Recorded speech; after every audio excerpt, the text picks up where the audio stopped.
I'm Ilya Marchenko. I'm Dennis Kudla. I'm Jesper de Jong. I'm Henry Laaksen. I am Francisco Cerundolo, and you are listening to the Game to Love podcast.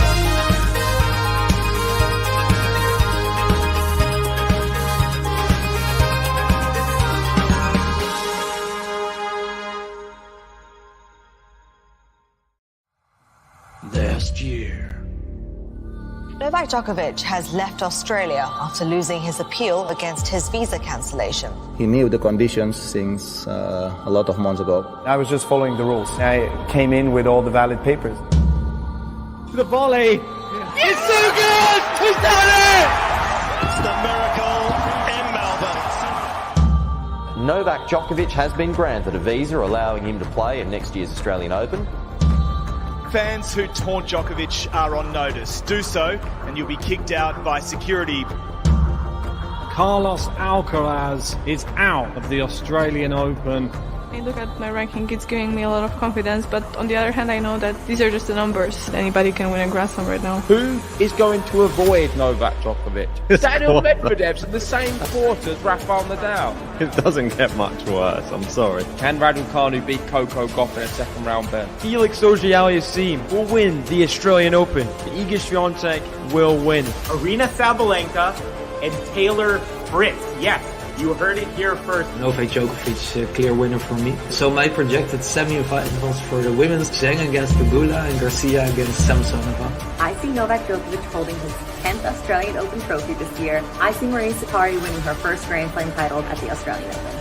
The Nicholas Kyrgios steam train is powering its way through to an Australian Open title win, and he's taken out Novak Djokovic on his way.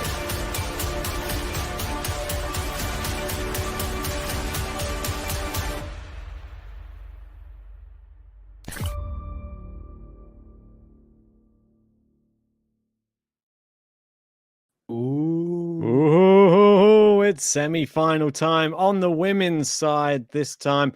And unlike the men's, as JG was saying, this one should be a little bit more interesting because we have four real contenders and four completely different styles of contender in this one. We've got Grand Slam champions in.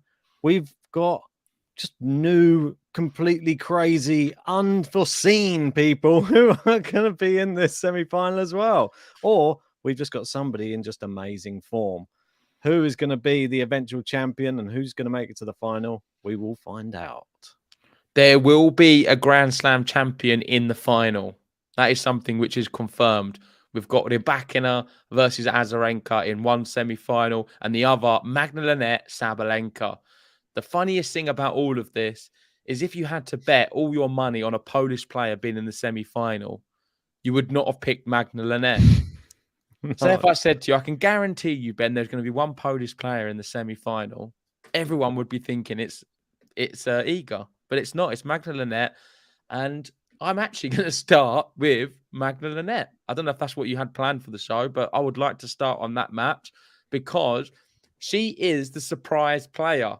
And I generally believe out of the four names, I'm looking at them all here now, any four of them can win this Grand Slam. You can make a case for any of them. And Linette has impressed me so much because she's not just here a bit like Tommy Paul in the fact that she's had a relatively easy route coming through. She had to beat some really tough players to get there. Kontaveit, tricky on her day. Alexandrova, Garcia, the WTA Tour final champion last year, who I thought maybe could have won this event. Pliskova in the last round. Okay, she's a bit hot and cold, but Pliskova did end up going out like I predicted in straight sets. But I'm really happy for Linette. I think it is remarkable how well she's playing. Can she go on to beat Sabalenka? I think it's possible. The head-to-head doesn't suggest so because they've played twice and Sabalenka's won both on both occasions. And she's playing against someone, like you said, who is in the hottest form. Sabalenka is playing, I would say, some of the best tennis of her career because she's not having to worry about double faulting all the time. If Sabalenka's serve is just popping and going normal, her tennis is always going to be one of the best. So she sorted out the serve. She got a biomechanic? Yeah, that was right. Yeah, something like that, helping her with the serve. I'm not sure what even it all means, to be honest, but definitely getting some help with it. And she has turned it around, and she's not dropped a set this year, Ben. No, she hasn't. You are right. And that brings us to this one from Jose Morgado. 9 wins, no losses, 18 sets, no sets lost, which is very impressive from anybody on the tennis tour, men's or women's. If you have this record, that is not an easy thing to achieve, especially starting the year off like that as well. You have to look at it and just think, who stops her? Especially the serve was, like you said, that was the big problem for Saba. Now she's had a mechanic in. He's put a bit of WD-40 or something on the old joints, and now it's all flowing perfectly. So maybe that's all she needed. Maybe she's I don't know, just clicking right. There's something wrong with the serve, like you said. It's now fixed, and now she looks like a world beater again. So that was the only problem. That was causing all the mental issues as well, where she was doubting herself. Saba serves on. What's she got? The second fastest serve in history on the women's side. So it's a scary prospect for any woman on the other side of the court. That's for sure. This year she has played some good players, but no what I call top 5 players. You can look through the list. Samsonova is, of course, a really good one. Aside from that, I'm not even going to include Elise Mertens. Bencic is a good player, and Donna Vekic in the last few rounds, certainly. But you could make a case to say that she's had some comfortable matches. And then having Linette in a semi-final, no offense to Linette, of course it's brilliant, but it's not. It could be a lot tougher for her. Could have been Iga. It could have been other players. You could say Caroline Garcia, but she's just beaten her, so maybe she's going to be very confident against a Sabalenka as well. So it's just not for Sabalenka. I'm looking at this. It's actually so nice what she's been given, the opportunity, and if she bottles this one, then it's not going to be good enough, because I know you got a stat there regarding how she's fared in the past at semi-finals and quarterfinals. She's been excellent in Grand Slams. I don't believe she's lost one, but semi-finals she has. I think there is a tweet which shows it. I can bring it up myself. Here. Yeah, go for it. I mean, this one's just showing her form in slams. Oh, apologies. And you see there 3 semi-finals. So when she gets to the quarterfinals, she normally wins, but the semi-finals is as far as she's been. Yeah, so this is what she had to say. I've lost 3 semi-finals because I wasn't calm on court. I was overdoing things. I was rushing, nervous a lot, screaming, all this stuff. Now I'm a little bit more calm. If I can keep that focus and calm on court, I can get through it. So that is her talking about her records, because she is undefeated in quarterfinals. She's done well, but when she gets to the Slam semi-finals, that's where she crumbles. And a little bit like Rublev, the reason she struggles is not necessarily her ability and level. We know she had Pliskova the other year, wasn't it, at Wimbledon? She should have won that match. She's better than Pliskova. But mentally, she was screaming at herself, beating herself up, and didn't show her best level when it counts. Can she do that against Linette? If she can, I don't think Linette has a chance, but it's a big if. It really is a big if. And this is the furthest she's ever been at the Australian Open as well. So this is the tournament we always fancied her to do well in, and she always underperformed. But now she's putting it all together. It's hard to look past her, I have to say. It really is. But based upon their record in head-to-head, last time they played was, I'd say, a year and a half ago, something like that, and it was 2-1. So, and that was before she was playing like this. Could it be similar? Are we going to see the nerves creep in again? We'll find out in our predictions coming up at the end. But let's go to Linette and see what she's had to say. Obviously, she's super ecstatic about this whole week. She never saw this coming, and she's now the #1 pole in this competition. And she said there are a lot of comments and messages. I'm incredibly grateful for every good word. If I could, I would thank everyone individually, but that's impossible. So thank you all. You are wonderful. Really nice to see how happy this is making her. And this one I thought was an interesting one. I don't know where I pulled this one from, but it says one of the most curious anecdotes about Magda Linette is she is the great-great-great-granddaughter of a French soldier who served for the Napoleon army and fell in love with a Polish woman. I know they've got this. I'm not sure. This is just a little snippet here, but yeah, it's just where the name comes from, and feel free to take a look at that and to have a pause and look through this. But it's quite interesting to know the backstory of Magda Linette, because now her name's in the lights. We get to find out a little bit more about her as well. And like you were saying, to go back to her form, I think she's had fantastic form coming into this, and she hasn't had an easy route either. Sharif, Kontavi, Alexandrova, Garcia, and Pliskova. Yeah, Peter Zaramba there and saying Magda back from the dead, could barely walk before the knee operation, and look at her here. So it is amazing. She is getting a lot of support from the crowd, because when Iga and Hurkacz were eliminated from the Australian Open, the Polish fans went absolutely nowhere. They stayed, and they've been supporting Magda ever since. We've even had Iga Radwanska been at all of her matches as well, cheering her on. So, yeah, like this tweet says, it just shows how much tennis brings people together. And it's been really nice to see her getting loads of support, which, let's be honest, she probably is not used to. She's not used to seeing all them fans cheering her name. It's brilliant. I mean, everybody should have their 15 minutes. Hopefully that will last longer for her. Maybe this is the catalyst that she needed in her career to go a bit further. She's 30 now. Well, it's a funny time to start peaking, but people peak at different times. We saw the Karatsev burst. Is this the Linette burst? And it's at the Australian Open again, where Karatsev got to the semi-final as well. Australia, we always say it's the US Open that throws up some of these crazy stories, but the Australian Open's throwing them up as well these days, and couldn't be happy for her, or happier for her. Let's move to the other match, because I'm conscious of time. This one, Rybakina versus Azarenka, and Azarenka, two-time Australian Open champion, up against the reigning defending Wimbledon champion from last year. This one has fireworks, I think, and I think that Azarenka has a big following down there in Australia too. So I'm going to be interested to see how many people will be cheering on Jelena Rybakina in this match. It could be amazing for me as well. GTL first. I'll have my dark horse potentially and winner in the final. Win-win. I could have a Rybakina Sabalenka final, which is what I predict as my champion being Sabalenka, and then my dark horse being Rybakina. And she has been the player who's impressed me the most this whole tournament. No doubts about it. The way she beat Iga, Ostapenko, Collins. Yeah, just so good.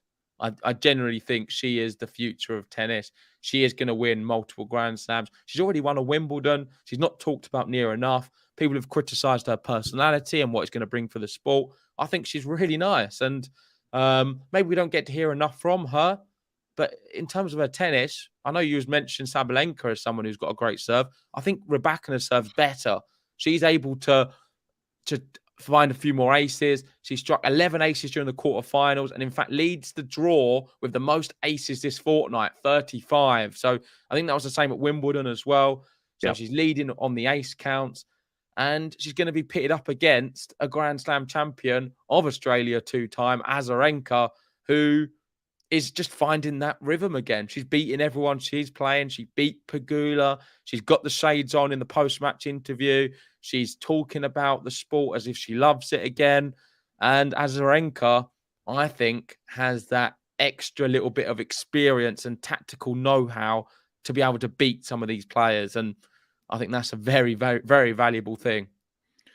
Yes, that's the one thing.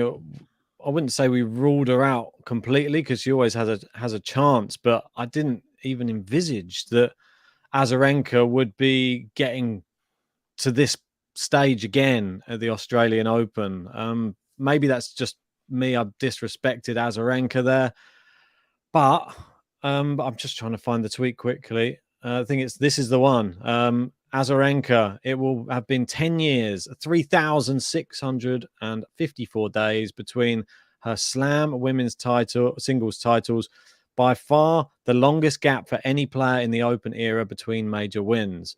So if she wins it, though, imagine if she was to go on and win this tournament. I mean, that would be a huge story. I don't know if it. How could that ever even be possible? You think 10 years apart from slam wins? That doesn't even compute in my head. But just goes to show, since becoming a mum, she came back on the tour and she's better than ever. She's actually still at the top of the game. So fair play to her. Moving on to some of these other ones. I thought this one was a very funny one that you picked up on. She's obviously been wandering down the Hall of Fame. We saw Seb Corder wandering down there, trying to find his dad. Well, Azarenka's been trying to find herself, and she's been going down there, and she was saying, "Where's mine? Oh, where is it? Oh, here it is. There it is." And then, so she finally finds her one. Well, it's good to know they didn't forget her, at least, isn't it, JG?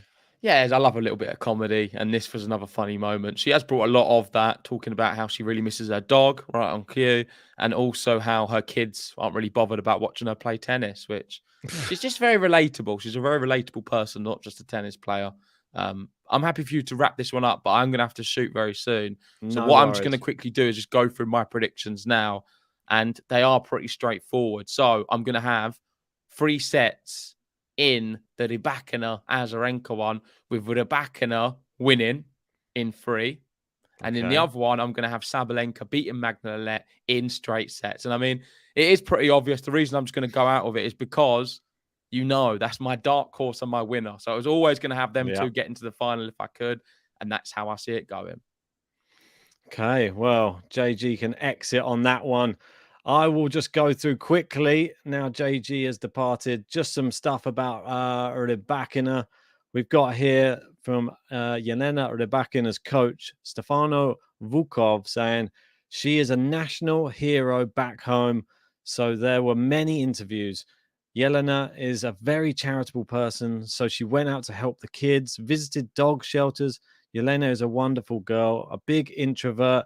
So we tried our best to protect her. And that's really nice to hear as well, that she's just a real personable person, just going out there trying to help everybody, and just a very friendly person. She might be quiet, but well, she does her talking on the court. I think we can all agree on that. And she came out and said, I already won a slam once. And of course, I got confident that I can do it again. I did a really good preparation with the team. I'm not really surprised with the results. I'm happy. I'm just hungry to work and improve more. So that's everything put to one side. I will start with my prediction now for this semi-final. Rybakina versus Azarenka. Number 25 versus number 24. And I'm going to be going for Azarenka to win in 3, to knock out Rybakina. The story, the fairy tale continues for Azarenka. And she's going to be making it an all Belarusian final, because we're going to be having Sabalenka beating Linette. And I also believe it will be in straight sets. So that is my prediction. We've had JG's prediction. Let me know your prediction in the comments section below. I want to hear all of yours. Am I going to be right? Is JG going to be right? Who do you want to win? Who do you think is going to win? But other than that, I think it's about time we just let the tennis talk for itself. Well, I've been Ben, signing out on my own. But me and JG, we will see you very, very soon. Make sure to join us for Covey's Corner. That will be coming up in about 4 hours' time, where he'll be rounding up all of the last day's action. But just for now, I'm going to love you and leave you. And good luck to all 4 women in the semi-finals.